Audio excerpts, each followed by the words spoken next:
प्रिय छात्राः सुप्रभातम्। इदानीं नवमकक्षायाः पत्राणि इति पाठाय सर्वेभ्यो स्वागतम्।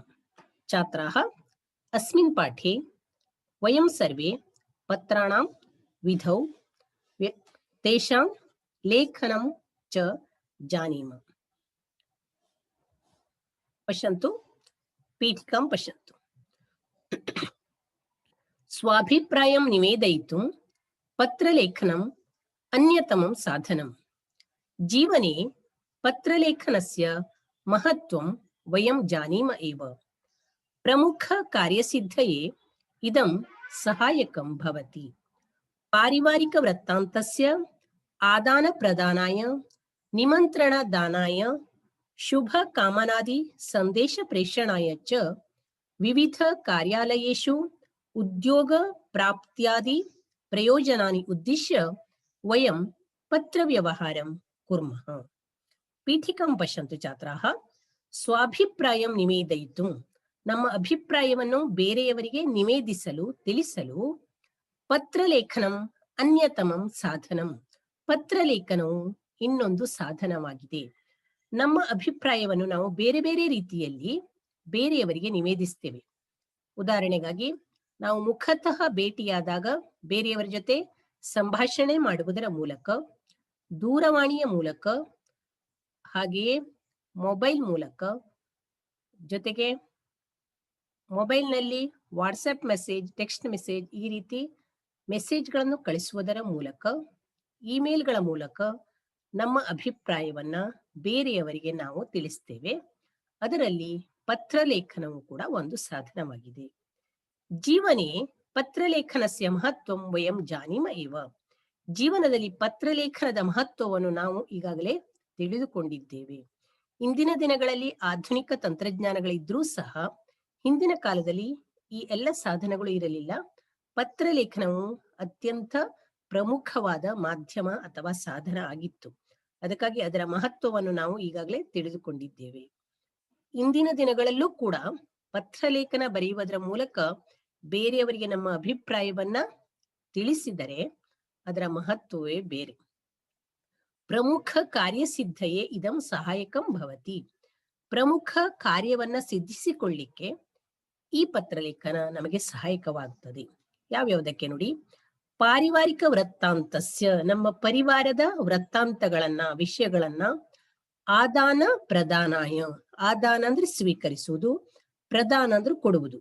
ನಮ್ಮ ವಿಷಯಗಳನ್ನ, ನಮ್ಮ ಪರಿವಾರದ ವಿಷಯಗಳನ್ನ ಸ್ವೀಕರಿಸಲಿಕ್ಕೆ, ಬೇರೆಯವರಿಗೆ ತಿಳಿಸ್ಲಿಕ್ಕೆ, ನಿಮಂತ್ರಣ ದಾನಾಯ, ಬೇರೆಯವರನ್ನ ಆಮಂತ್ರಿಸ್ಲಿಕ್ಕೆ, ಕರೆಯಲಿಕ್ಕೆ, ಹಾಗೆ ಶುಭ ಕಾಮನೆಗಳ ಸಂದೇಶಗಳನ್ನು ಕಳಿಸ್ಲಿಕ್ಕೆ. ಶುಭ ಕಾಮನೆಗಳು ಅಂದ್ರೆ ಹುಟ್ಟುಹಬ್ಬದ ಶುಭಾಶಯಗಳು, ಅಥವಾ ವಿವಾಹ ವಾರ್ಷಿಕೋತ್ಸವದ ಶುಭಾಶಯಗಳು. ಈ ರೀತಿ ಬೇರೆ ಯಾರಾದ್ರೂ ಏನಾದ್ರೂ ಯಶಸ್ಸನ್ನು ಸಾಧಿಸಿದರೆ ಅದರ ಶುಭಾಶಯಗಳನ್ನ ತಿಳಿಸ್ಲಿಕ್ಕಲ್ಲ ಈ ಪತ್ರಲೇಖನ ಸಹಾಯಕವಾಗ್ತದೆ. ಹಾಗೆಯೇ ಅದಕ್ಕಿಂತಲೂ ಹೆಚ್ಚಾಗಿ ನೋಡಿ, ವಿವಿಧ ಕಾರ್ಯಾಲಯೇಶು ಉದ್ಯೋಗ ಪ್ರಾಪ್ತ್ಯಾದಿ ಪ್ರಯೋಜನಾನಿ ಉದ್ದೇಶ.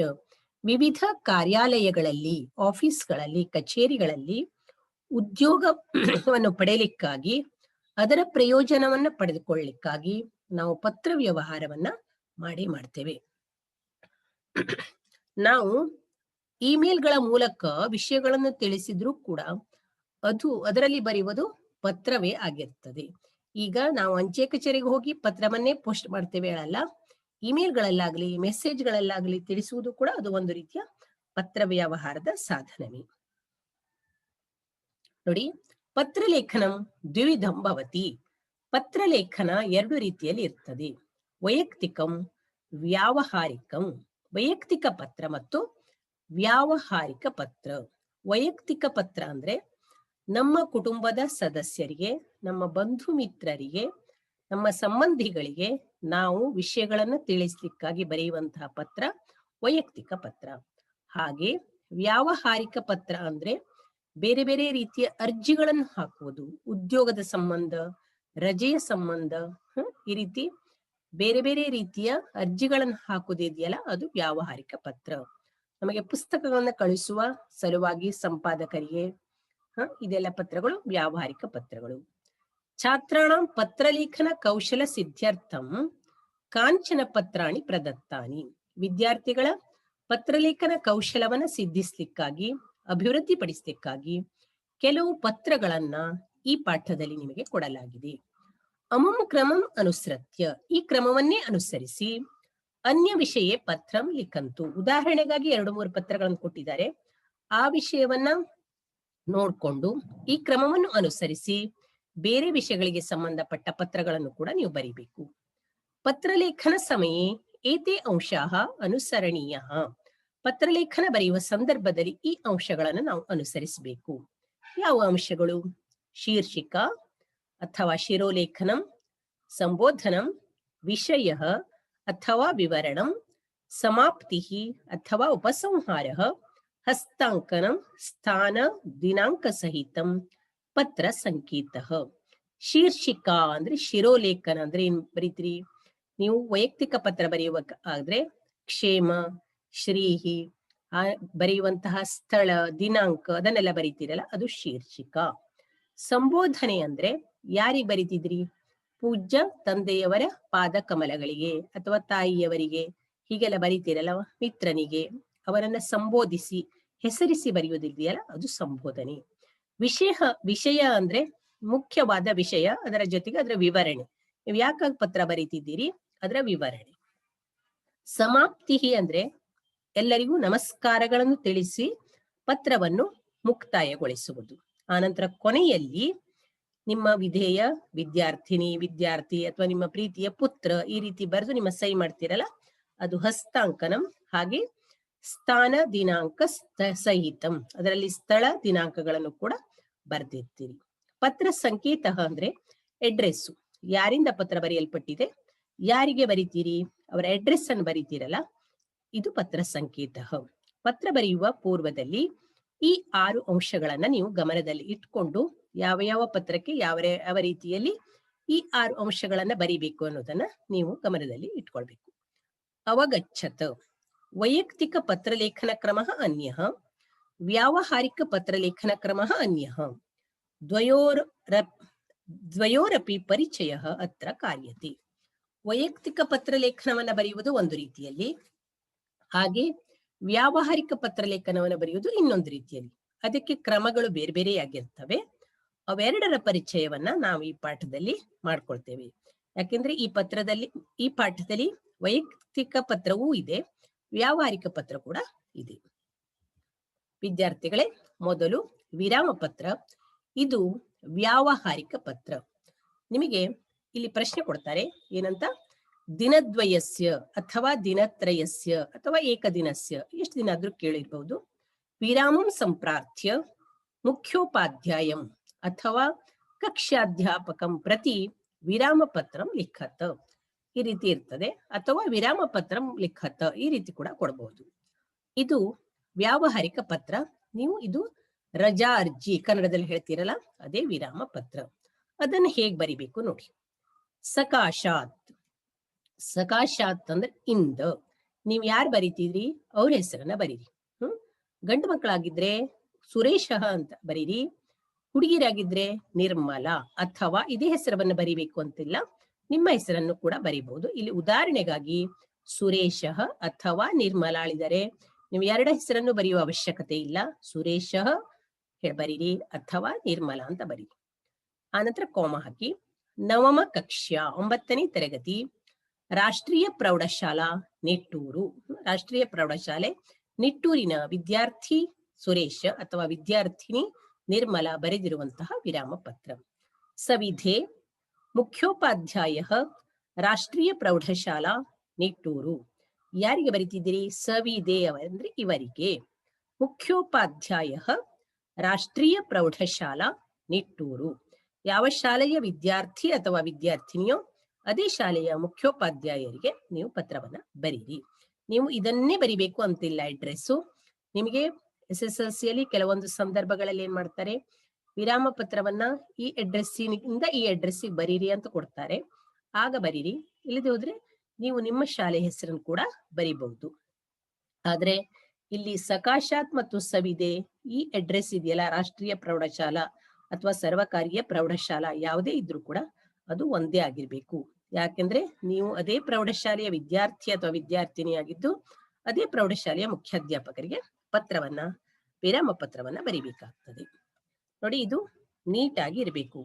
ಈ ರೀತಿ ಈ ಸಾಲಿನ ಪ್ರಾರಂಭ ಒಂದೇ ರೀತಿಯಲ್ಲಿ ಇರಬೇಕು. ಈಗ ಸರಿಯಾಗಿ ಇಲ್ಲಿಂದನೇ ಬರಿಬೇಕು. ಗೊತ್ತಾಯ್ತಲ್ಲ? ಆನಂತರ ಮಾನ್ಯಾಹ ವಿಷಯಃ ವಿರಾಮಂ ಪ್ರಾಪ್ತುಂ ಮಮ ಗೃಹೆ ಅನುಜಸ್ಯ ಜನ್ಮದಿನೋತ್ಸವಃ ಅಸ್ತಿ. ಅಹಂ ಜನ್ಮದಿನೋತ್ಸವ ನಿಮಿತ್ತಂ 8ಮ ದಿನಾಂಕಸ್ಯ ಡಿಸೆಂಬರ್ ಮಾಸಸ್ಯ 20 ವರ್ಷತಃ 9ಮ ದಿನಾಂಕಸ್ಯ ಡಿಸೆಂಬರ್ ಮಾಸಸ್ಯ 20 ವರ್ಷ ಪರ್ಯಂತಂ ಶಾಲಾಂ ಆಗಂತುಂ ನ ಶಕ್ನೋಮಿ. ಅತಃ ದಿನದ್ವಯಸ್ಯ ವಿರಾಮಂ ದದತು ಇತಿ ಪ್ರಾರ್ಥನಾ. ಅತ್ರ ದಿನಾಂಕಃ 7ಮ ದಿನಾಂಕಃ ಡಿಸೆಂಬರ್ ಮಾಸಃ 20 ವರ್ಷಂ ಸ್ಥಾನಂ ನಿಟ್ಟೂರು ವಿಧೇಯಃ ಛಾತ್ರಃ ಅಥವಾ ವಿಧೇಯಾ ಛಾತ್ರ ಸುರೇಶಃ ಅಥವಾ ನಿರ್ಮಲಾ. ನೋಡಿ, ಅಲ್ಲಿ ಸಕಾಶಾತ್ ಸವಿದೆ ಆಯ್ತಲ್ಲ, ಅದು ಪತ್ರದ ಮುಂದುವರಿದ ಭಾಗ. ಮಾನ್ಯಾಹ ಮಾನ್ಯರೇ, ಸಾಲಿನ ಮಧ್ಯದಲ್ಲಿ ಅಲ್ಲ, ಸ್ವಲ್ಪ ಜಾಗ ಮಾರ್ಜಿನ್ ಅನ್ನು ಬಿಟ್ಟು ಬರೀರಿ, ಕಾಮ ಹಾಕಿ. ಅನಂತರ ಕೆಳಗಡೆ ಸಾಲಿನಲ್ಲಿ ಬರೀರಿ ವಿಷಯ ವಿರಾಮಂ ಪ್ರಾಪ್ತುಂ, ವಿರಾಮವನ್ನ, ರಜೆಯನ್ನು ಪಡೆಯುವ ಕಾರಣದಿಂದ ನೀವು ಅರ್ಜಿಯನ್ನ ಬರಿತಾ ಇದ್ದೀರಿ. ಇದು ವಿವರಣೆ. ಕೆಳಗೆ ಇರೋದು ವಿವರಣೆ. ಮಮ ಗೃಹೆ ಅನುಜಸ್ಯ ಜನ್ಮದಿನೋತ್ಸವ ಅಸ್ತಿ. ಮಮ ಗೃಹೆ, ನಮ್ಮ ಮನೆಯಲ್ಲಿ, ಅನುಜಃ ಇತ್ಯುಕ್ತೆ ತಮ್ಮ, ಅಗ್ರಜಃ ಅಣ್ಣ, ತಮ್ಮನ ಜನ್ಮದಿನೋತ್ಸವ ಇದೆ, ಹುಟ್ಟು ಹಬ್ಬ ಇದೆ.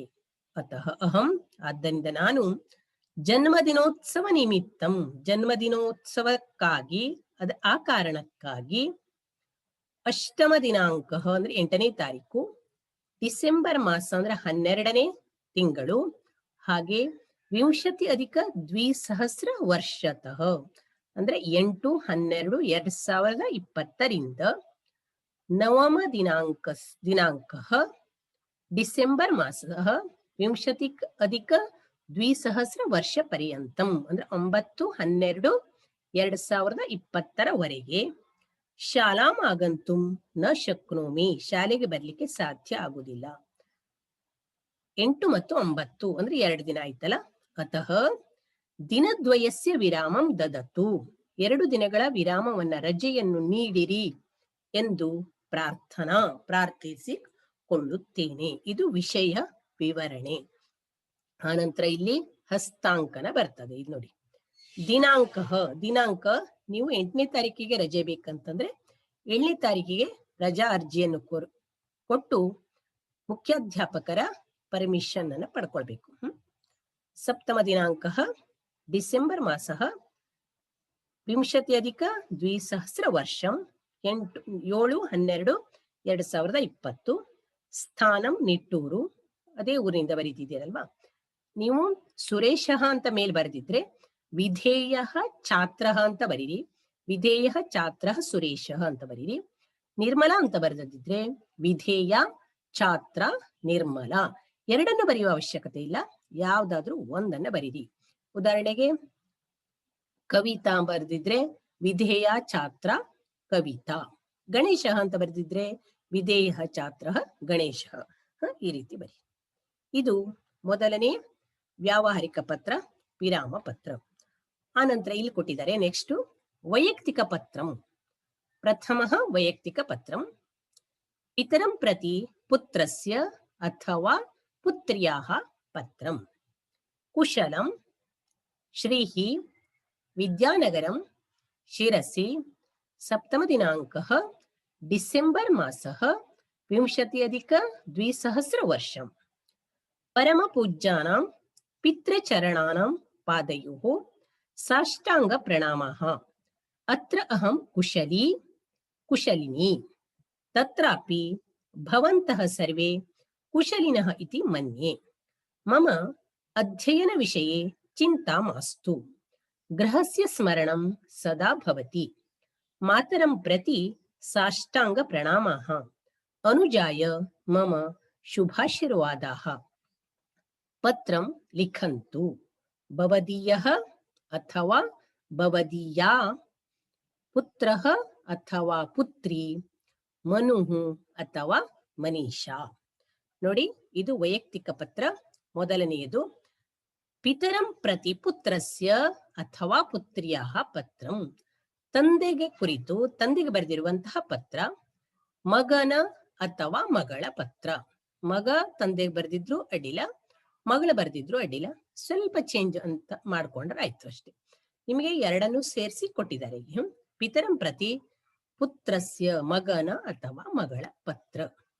ನೋಡಿ, ವೈಯಕ್ತಿಕ ಪತ್ರವನ್ನ ಬರೆಯುವಾಗ ಅಲ್ಲಿ ವ್ಯಾವಹಾರಿಕ ಪತ್ರದಲ್ಲಿ ಬರೆದ ಹಾಗೆ ಸಕಾಶಾತ್ ಸವಿದೆ ಎಲ್ಲ ಬರಿಬಾರ್ದು. ಇಲ್ಲಿ ಪ್ರಾರಂಭದಲ್ಲಿ ಏನ್ ಬರಿಬೇಕು? ಕುಶಲಂ. ಕುಶಲಂ ಹೇಳುವುದನ್ನ ಪ್ರಾರಂಭದಲ್ಲಿ ಈ ಕಡೆ ಎಡ ಮೂಲೆಯಲ್ಲಿ ಬರಿಬೇಕು. ಕ್ಷೇಮ. ಶ್ರೀಹಿ ಮಧ್ಯದಲ್ಲಿ ಶ್ರೀಹಿ ಅಂತ ಬರೀರಿ. ಆ ನಂತರ ನೀವು ಎಲ್ಲಿಂದ ಬರಿತಿದ್ದೀರೋ ಆ ಊರಿನ ಹೆಸರನ್ನ ಬರೀರಿ. ವಿದ್ಯಾನಗರಂ ಕೆಳಗೆ ಶಿರಸಿ. ಯಾವ ದಿನಾಂಕದಿಂದ ಬರೆದಿದ್ದೀರಿ? ನಾನು ಇವತ್ತಿನ ದಿನಾಂಕವನ್ನು ಹಾಕಿದ್ದೇನೆ, ಯಾಕೆಂದ್ರೆ ನಾನು ಇವತ್ತಿನ ದಿನ ಈ ಪತ್ರವನ್ನ ಬರೆದಿದ್ದೇನಲ್ವಾ. ಸಪ್ತಮ ದಿನಾಂಕ ಡಿಸೆಂಬರ್ ಮಾಸ 20+2 ವರ್ಷಂ 7/12/2020. ಇದಿಷ್ಟು ನಿಮ್ದು ಶೀರ್ಷಿಕೆ ಆಯ್ತು. ಆನಂತರ ಮುಂದೆ ನೋಡಿ, ಪರಮ ಪೂಜ್ಯಾನಾಂ ಪಿತೃಚರಣಾನಾಂ ಪಾದಯೋಃ ಸಾಷ್ಟಾಂಗ ಪ್ರಣಾಮಃ.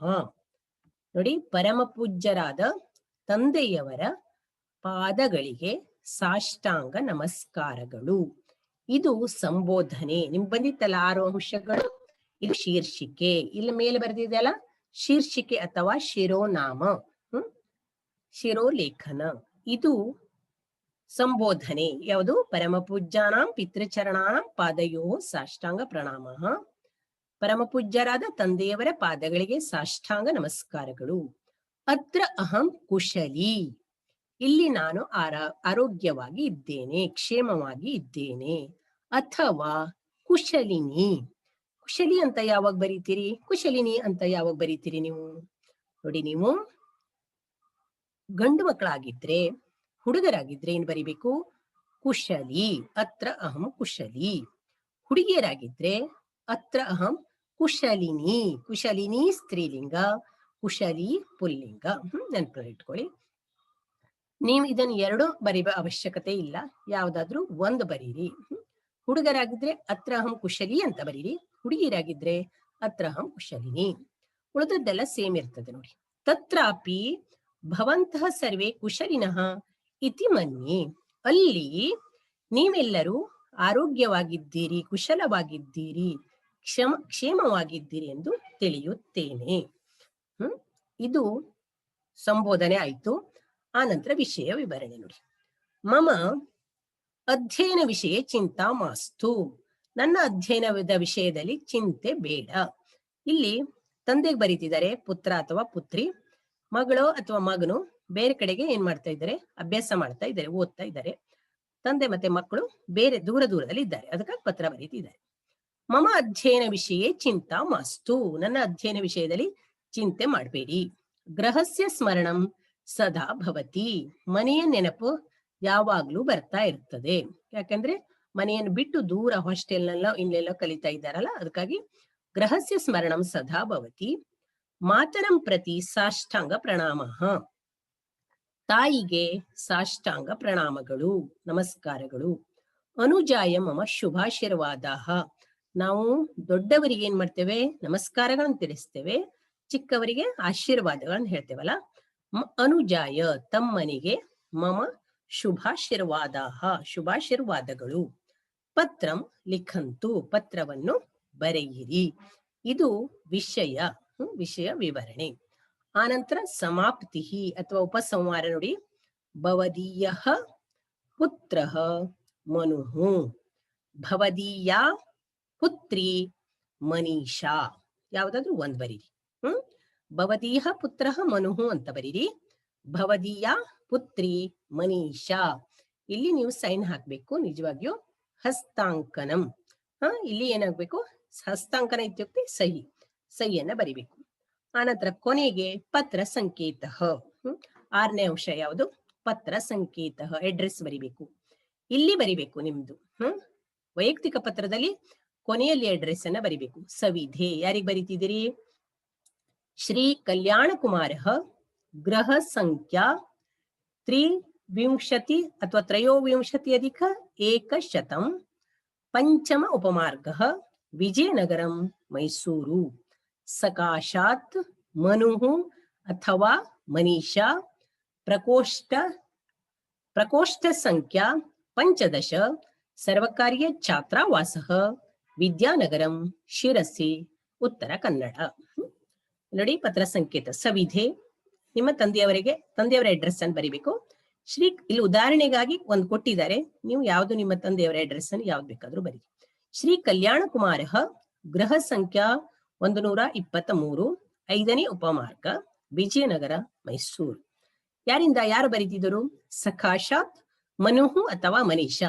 ನಾನು ಈಗಾಗಲೇ ಹೇಳಿದ ಹಾಗೆ ಮನು ಅಂತ ಬರೀರಿ ಅಥವಾ ಮನೀಷಾ ಅಂತ ಬರೀರಿ. ಪ್ರಕೋಷ್ಠ ಸಂಖ್ಯಾ, ಕೊಠಡಿ ಸಂಖ್ಯೆ 15, ಸರ್ವಕಾರ್ಯ ಛಾತ್ರಾವಾಸ, ಹಾಸ್ಟೆಲ್ ಇದು, ಸರ್ಕಾರಿ ಹಾಸ್ಟೆಲ್ ಇದು, ವಿದ್ಯಾನಗರಂ, ಶಿರಸಿ, ಉತ್ತರ ಕನ್ನಡ. ಅದಕ್ಕಾಗಿ ಕೊಠಡಿ ಸಂಖ್ಯೆ ಬಂದಿದೆ 15. ಗೊತ್ತಾಯ್ತಲ್ಲ? ಈ ರೀತಿ ನೀವು ಪತ್ರ ಸಂಕೇತವನ್ನ ಬರಿಬೇಕಾಗ್ತದೆ. ಇದು ಉದಾಹರಣೆಗಾಗಿ ಕೊಟ್ಟಿರೋದು. ಈಗಾಗಲೇ ಹೇಳಿದ ಹಾಗೆ ನೀವು ಅಡ್ರೆಸ್ ಅನ್ನ ಹೇಗ್ ಬೇಕಾದ್ರೂ ಬರಿಬಹುದು. ಅಥವಾ ಅಲ್ಲಿ ನಿಮಗೆ SSLC ಆದ್ರೆ ಕೊಟ್ಟಿರ್ತಾರೆ, ಕೊಟ್ರೆ ನೀವೇನ್ ಮಾಡ್ಬೇಕಾಗ್ತದೆ? ಅದನ್ನೇ ಬರಿಬೇಕಾಗ್ತದೆ. ನೀವು ನೆನಪಿನಲ್ಲಿ ಇಟ್ಕೊಂಡಿರೋದು ಅಥವಾ ಇದನ್ನು ಬರಿಬೇಕು ಅಂತ ಅಂದ್ಕೊಂಡಿರೋದು ಬರೆಯೋದಲ್ಲ. ಗೊತ್ತಾಯ್ತಾ? ಅಲ್ಲಿ ಕೊಟ್ಟಿದ್ರೆ ನೀವು ಅದನ್ನೇ ಬರಿಬೇಕು, ಯಾವ್ದು ಕೊಟ್ಟಿರ್ತಾರ ಅದನ್ನ. ಇದು 2 ಪತ್ರಗಳಾದವು. ಈಗ ವ್ಯಾವಹಾರಿಕ ಪತ್ರಂ ದ್ವಿತೀಯಂ. ದ್ವಿತೀಯಂ ವ್ಯಾವಹಾರಿಕ ಪತ್ರಂ. 2ನೇ ವ್ಯಾವಹಾರಿಕ ಪತ್ರ. ಮೊದಲನೇದು ವಿರಾಮ ಪತ್ರ ಬರೆದಿದ್ರಲ್ಲ, ಅದು ಪ್ರಥಮ ವ್ಯಾವಹಾರಿಕ ಪತ್ರ ಆಗಿತ್ತು. ಇದು 2ನೇ ವ್ಯಾವಹಾರಿಕ ಪತ್ರ. ಪತ್ರಿಕಾ ಸಂಪಾದಕಂ ಪ್ರತಿ ಗ್ರಾಹಕತಾಯೈ ಪತ್ರಂ. ಸಕಾಶಾತ್ ವಿದ್ಯಾಧರ ಕುಮಾರಃ, ಸ್ವಪ್ನ ಸೌಧಃ, ಗೃಹ ಸಂಖ್ಯಾ 85, ಗೃಹ ಸಂಖ್ಯಾ 36, ಚತುರ್ಥ ಮುಖ್ಯ ಮಾರ್ಗ, ಕೈಲಾಸಪುರಿ, ಧಾರವಾಡ. ಸವಿಧೆ ಮಾನ್ಯ ಸಂಪಾದಕ, ಸಂಭಾಷಣ ಸಂದೇಶ ಮಾಸಪತ್ರಿಕಾ, ಸಂಸ್ಕೃತ ಭಾರತಿ, ಅಕ್ಷರಂ, ಗಿರಿನಗರಂ, ಬೆಂಗಳೂರು, 85. ನೋಡಿ, ವ್ಯಾವಹಾರಿಕ ಪತ್ರ. ಯಾವ ಪತ್ರ ನೋಡಿ? ಪತ್ರಿಕಾ ಸಂಪಾದಕಂ ಪ್ರತಿ ಗ್ರಾಹಕತಾಯೈ ಪತ್ರಂ. ಪತ್ರಿಕಾ ಸಂಪಾದಕರಿಗೆ ಆ ಪತ್ರಿಕೆಯ ಗ್ರಾಹಕರಾಗ್ಲಿಕ್ಕಾಗಿ ಪತ್ರವನ್ನ ಬರಿಬೇಕು. ಆ ಪತ್ರಿಕೆಯ ಗ್ರಾಹಕರಾಗಿ ಪತ್ರಿಕೆಯನ್ನ ಸ್ವೀಕರಿಸಲಿಕ್ಕಾಗಿ ಪತ್ರಿಕಾ ಸಂಪಾದಕರಿಗೆ ಬರೆದಿರುವಂತಹ ಇದು ವ್ಯಾವಹಾರಿಕ ಪತ್ರ. ನೋಡಿ, ಇದರಲ್ಲಿ ಹೇಗೆ ಬರಿಬೇಕು? ಸಕಾಶಾತ್. ಯಾರು ಬರೀತಿರೋದು? ವಿದ್ಯಾಧರ ಕುಮಾರ, ಸ್ವಪ್ನ ಸೌಧ. ಇದು ಸಂಪೂರ್ಣ ಅಡ್ರೆಸ್ ಅನ್ನ ಬರಿಬೇಕಾಗ್ತದೆ. ಯಾಕೆಂದ್ರೆ ನಿಮಗೆ ಆ ಪತ್ರಿಕೆ ಬರ್ಬೇಕಲ್ವಾ? ವಿದ್ಯಾಧರ ಕುಮಾರ, ಸ್ವಪ್ನ ಸೌಧ ಮನೆಯ ಹೆಸರು, ಗೃಹ ಸಂಖ್ಯಾ 36, 36, ಚತುರ್ಥ ಮುಖ್ಯ ಮಾರ್ಗ, ಕೈಲಾಸಪುರಿ, ಧಾರವಾಡ. 4ನೇ ಮುಖ್ಯ ಮಾರ್ಗ ಕೈಲಾಸಪುರಿ, ಧಾರವಾಡದ್ದು ಇದು. ನೀವು ನಿಮ್ಮ ಅಡ್ರೆಸ್ ಅನ್ನ ಯಾವ್ದು ಬೇಕಾದ್ರೂ ಬರಿ. ಸವಿಧೆ ಯಾರಿಗೆ ಬರೀತಿದ್ದೀರಿ? ಮಾನ್ಯ ಸಂಪಾದಕ, ಸಂಭಾಷಣ ಸಂದೇಶ ಮಾಸಪತ್ರಿಕಾ, ಸಂಸ್ಕೃತ ಭಾರತಿ, ಅಕ್ಷರಂ, ಗಿರಿನಗರಂ, ಬೆಂಗಳೂರು, 85. ಯಾರಿಗೆ ಬರೀತಿದ್ದೀರಿ? ಮಾನ್ಯ ಸಂಪಾದಕ, ಮಾನ್ಯ ಸಂಪಾದಕರು, ಸಂಭಾಷಣ ಸಂದೇಶ ಮಾಸಪತ್ರಿಕಾ, ಇದು ಸಂಸ್ಕೃತದ ಮಾಸಪತ್ರಿಕೆ. ಸಂಭಾಷಣ ಸಂದೇಶ ಅದು ಎಲ್ಲಿಂದ ಪ್ರಕಾಶನಗೊಳ್ಳುತ್ತದೆ? ಸಂಸ್ಕೃತ ಭಾರತಿ, ಅಕ್ಷರಂ, ಗಿರಿನಗರಂ, ಬೆಂಗಳೂರು, 85. ಇದು ಅಡ್ರೆಸ್ ಅನ್ನು ಕೂಡ ಕರೆಕ್ಟ್ ಆಗಿ ಬರೀಬೇಕಾಗ್ತದೆ. ಯಾಕೆಂದ್ರೆ ಇದು ಅವರಿಗೆ ಹೋಗಿ ತಲುಪಬೇಕು.